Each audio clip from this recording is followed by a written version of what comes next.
Hey, it's Joey from the Edge Show. We are here at MMS 2013 Las Vegas, Nevada. I'm here with George, the program manager. Hi. Hi, Joey. George, what do you do? I'm a program manager on the application virtualization team in Cambridge, Massachusetts. That's like near Boston. Yes. I just totally did a shout out just for Rick, because those of you who know Rick and his geographically challenged thing, he's Canadian. So we're just this big blob underneath. We're a place. Yeah, exactly. It's like Francis to me. My understanding, George, and the reason why we have you here is you've got a session here, which was based on another session that you did at TechEd last year. Yes. Around application virtualization, and this specifically around migrating packages from AppV 4.6 to 5, correct? Yeah, that's correct. All right, so you're doing this in like 140 characters? Yep. Okay, set this up for me, really. So the title of the talk is called You Can Still Tweet That, which is the sequel to the talk from North America TechEd, which was You Can Tweet That. And these are 140 character commands in PowerShell that you can use to manipulate AppV. And the previous talk focused on just kind of the general picture of how you can manipulate AppV 5.0 with PowerShell. Okay. This new talk is focusing on how you can do the migration. So we're going to do a migration from an AppV 4.6 set of packages and environment all the way up to an AppV 5.0 environment using PowerShell. Okay. This worries me, because when we talk about migration, and it's migration across the board. Yep. Doesn't matter what platform you're on. We look at this and we start to get a little bit nervous and get the sweats and everything, because is this complicated? Is this difficult? Talk a little bit kind of around the things that you specifically in the team has done really to kind of help address some of these challenges. I know PowerShell is everything, yeah? Yep. To a certain extent? PowerShell is integrated throughout the entire product. It's in the client, the sequencer, and the server, all three main components. And when we think about ease of use and we think about actually the speed with which you can do a migration, these PowerShell commandlets, they're really simple to understand. And one of the features in my talk, I'm going to show you how to get help and how to understand if you get lost. Where can I go and look for resources or documentation, or how can I get an idea of how to use this command? And we're actually going to have a couple of the example commands that I'm going to do in my talk. We're going to have those put out on a Twitter account that everyone can follow. And so you will live tweet your actual session? I will live tweet my session, yes. Well, actually, I won't. Probably someone else Somebody will. else will, yeah. But my session will be a live tweet enabled session. That's really cool. You said something that I'm going to call you out on. It's okay. You said ease of migration and speed. Yes. So typically I don't associate those two things together. You either have something that's simple, and it probably would take a long time, or you've got speed, which is complexity. Yep. Yeah, that's usually the way that things tend to work. But for our session, for the purposes of AppV, we've actually really focused on using two things to make it simple. One is we use PowerShell, and two is we followed all the standard PowerShell guidance. So all of our commands are in the same format. They're verb, noun, verb, noun. So just to give you an example, like we can actually do a migration. I can show you rather than just talk about it. Yeah, no, absolutely. Let's jump right in. Let's do a migration. Yes. No, let's do a migration. So we can't really do the full migration in 5 minutes, but if you do attend the session, you'll actually be able to see a full migration. But here, we're just going to do kind of a subset of that. Okay. So let's just start out. So I have a set of packages on my AppV 5.0 server. So this is an AppV server that we're looking at. I'll set it with AppV 5.0 and IIS 8. So I'm just going to show you the packages in here. I have two, just to keep things simple and short. And one of the things that we really want to make simple is using AppV 5.0 with HTTP packages. And this is something we've heard from our customers. They really, really love this idea in AppV 4.6. They love being able to publish their packages, but we wanted to give them a way to make this even easier. And so this is one of the things where PowerShell can really help us out. What's kind of the main driving factor behind publishing them out to an IIS server? Is it? Well, HTTP is more, in general, you can scale it out really, really easily. And it's actually our standard packaging deployment solution in AppV 5.0. Okay. It's really scalable. Scalability. Yeah, basically scalability. So let's just take a look at this. And this is probably the scariest command. I see a bead of sweat on your forehead there. Yeah, I'm a little nervous. I'm totally cool with the PowerShell. Yep. Okay, and I get what you've got going on here, import AppV package, but then you're calling, there's some code. Yeah, there's some stuff in there. So if we look back here, this is a root of our package source right here. Sure. This HTTP app vserver and packages. This is a virtual application directory I've set up, or not virtual application directory, but virtual directory I set up on IIS. Yes. And this is where all my packages are. It's actually a pass-through to e-packages, where I just showed you where those two packages are living. Yeah. We want to bring those into the server. All right. So in order to do that, we have to give the server the path to those packages from HTTP. So pretty simple. We're just starting out with the dir star.appv, which just gives me a list of all the packages in that directory. And then for everything that we find there, we're going to import that into the server. And this command right here, the system.io.path, that's actually .NET. And this is one of the great features of PowerShell.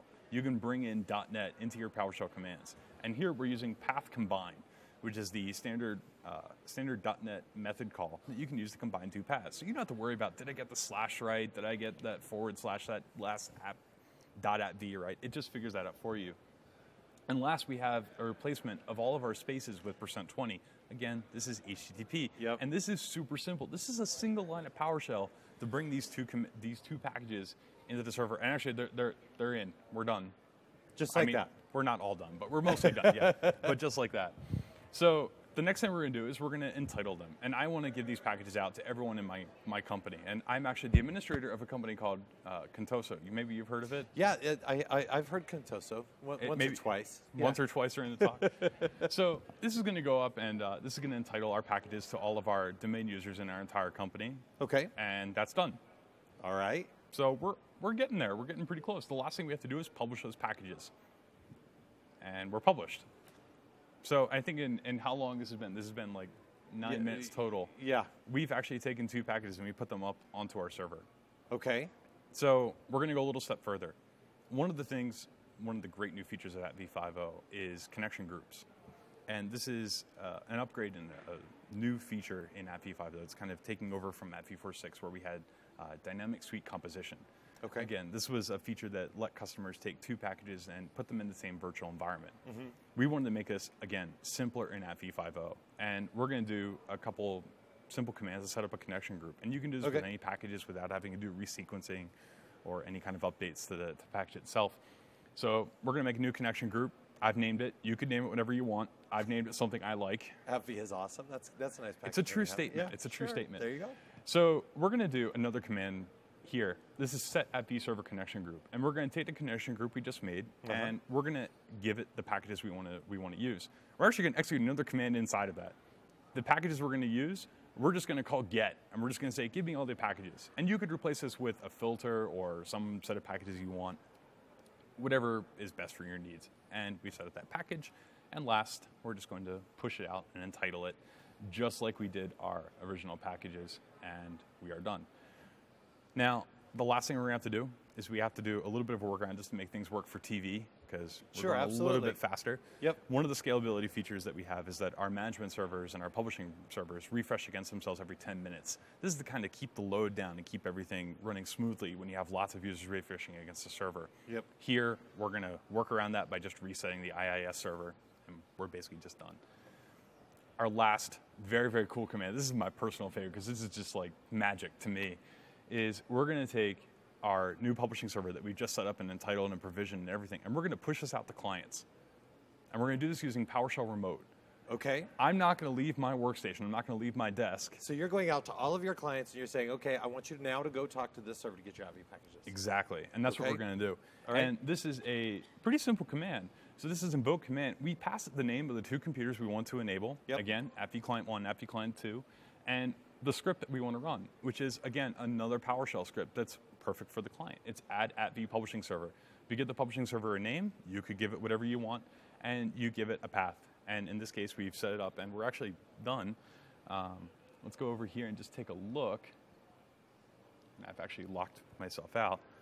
That's right. You can log in. No problem. I can log in. We're all good. And there we go. You've got your app. Our packages are available for us to use.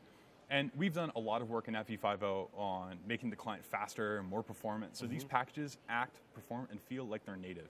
It's really cool. And I use AppV for basically every package that I have on my machine now. Yeah, well, it's actually kind of a trend now. Even at Microsoft, right? We talk a lot about eating the dog food, of course. That whole kind of thing. But a lot of times, I'm running something that could be a packaged application, and I may not even realize that it's a packaged application. With that P4.6, you might have known because you might have seen that bar across the bottom. Again, with that P, we've actually modernized that progress bar that loads across the bottom, but you only ever see that on the first launch. Once that's gone, you'd never know, and it's really hard to tell. So your session, and for folks at home, I'm going to actually link your session to this video so folks can see it. Do you take them through the entire process of all the steps that they need to do, or is it mostly kind of focused on the script and getting the packages themselves migrated? So when we invoke a migration project or kick one off, right? Of course, your actual migration may be much more complex than the one we're going to do on stage, but the principles are still going to carry. We are going to convert a set of 4.6 packages over to v5.0. We're going to put them up on our server. We're going to deploy them out to clients. I'm going to show some of the really great features of v5.0 and the client, dynamic configuration, v connection groups. These are really cool features, and I want to show them off and show how cool they are. Do you happen to know the Twitter account that you're going to tweet your script out to? Because folks will probably want to know where they could go and grab that from. It is @v plus PowerShell. So at v plus PowerShell. Awesome, awesome. Just a couple follow-up questions. As far as this PowerShell stuff is concerned in relationship to @v, I know we talk constantly. We're like, we pound down the door of PowerShell. It's like PowerShell, do PowerShell, do PowerShell, do PowerShell. When you're getting into this, is it literally just a matter of getting in your lines of code, your script, and just changing a few variables, and then you're off and running and really can pick up on it? The scripts that you've got in there, or is it a little more? It may be a little bit more involved, depending on how complex your environment is and how many packages you have and what kind of needs your environment has. That may vary, but the general principle will stay the same. Again, it's always that simplicity of we saw the same standard PowerShell mantra, verb, noun, verb, noun. Yeah. And we have a standard set of verbs, and we have a standard set of @v nouns. And I'll show, again, one of the things I show off in my talk is how easy it is to actually go back and look up, because I don't remember all the commands, even having worked on the product. Kidding, right? It's a lot. So you can always access help and get a list of stuff you can say and stuff you can enter into the... So be honest, do you have any that have to cross multiple tweets? 140 characters, do you have any? I think I've shut it down to just 140 or less. Wow. And you must spend a lot of time with PowerShell. I spent a lot of time with Notepad trying to make sure that I had the commands down to 140 characters. That's what I really had to do. All right, so folks, recommend you check out this session. Really cool stuff. Don't be afraid of the migration process, right? Not scary. And moving those packages. It's really simple, really easy to do. Check out his session. Grab the PowerShell script here from Twitter, and we will catch you later. Thanks, George, for joining us. Thank you.